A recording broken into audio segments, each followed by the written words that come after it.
Assalamualaikum warahmatullahi wabarakatuh. Bismillah, alhamdulillah, wassalatu wassalamu ala rasulillah Sayyidina Muhammad ibn Abdillah wa ala alihi wa sahbihi mawala amma ba'du. Sahabat-sahabat sekalian, ternyata banyak di antara ibu-ibu yang tidak tahu bahwa tidak menjalankan ibadah puasa karena hamil ataupun menyusui itu tetap wajib mengqadha puasanya di hari yang lain. Jadi beberapa ibu di majelis pengajian ternyata hanya membayar fidyah saja.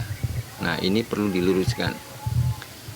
Syekh Wahbah Zuhaili di dalam kitab Tafsir Al-Munir ketika menjelaskan ayat 184 dari surat Al-Baqarah, "Faman kana minkum maridun aw ala safarin fa'iddatun min ayyamin ukhra."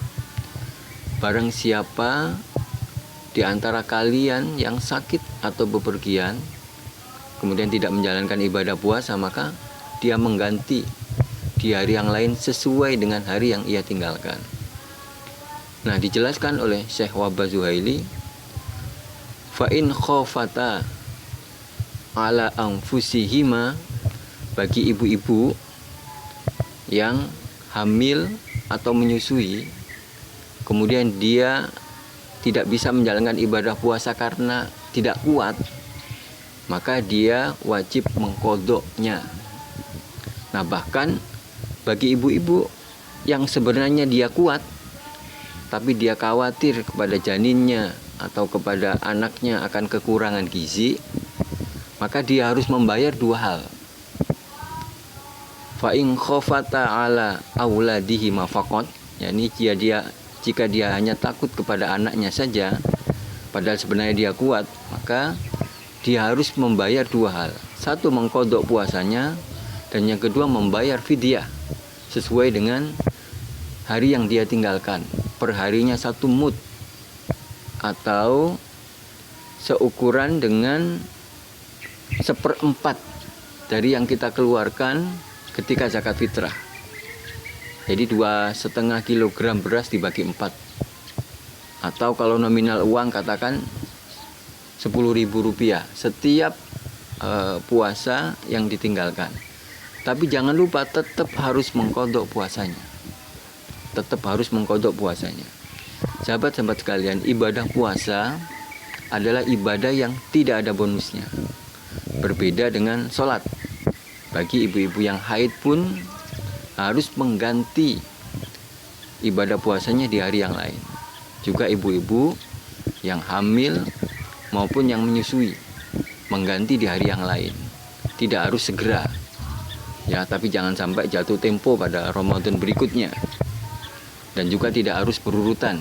Kata fa'iddatun di sini mutlak, tidak harus berurutan. Misalnya meninggalkan 7 hari puasa, tidak harus berurutan 7 hari puasa, asalkan jumlahnya sama 7 hari. Sahabat sekalian, jadi ibadah puasa atau momen kita untuk menahan diri ini harus paten 30 hari atau sesuai dengan hari yang kita tinggalkan, dan semua dibikin sama. Meskipun seorang biasa untuk menjalankan puasa sunnah, tapi yang puasa yang wajib ini menahan diri, tidak makan dan minum, atau katakan menahan diri dari sesuatu yang sebenarnya boleh, itu paten harus dilaksanakan sesuai dengan ketentuan yang wajib itu. Tujuannya apa? Agar kita bisa mengendalikan diri kita. Dan harinya itu juga sudah ditentukan oleh Allah Subhanahu wa Ta'ala yang sudah mewajibkan ibadah puasa. Mudah-mudahan kita semua adalah termasuk hamba-hamba Allah yang sukses menjalankan latihan pengendalian diri melalui ibadah puasa. Dan mudah-mudahan ibu-ibu yang hamil dan menyusui tadi yang tidak berpuasa, mudah-mudahan segera bisa mengqadha puasanya di hari yang lain, agar bisa mendapatkan keutamaan yang sama dengan bapak-bapak atau ibu-ibu yang lain yang genap atau lengkap menjalankan ibadah puasa.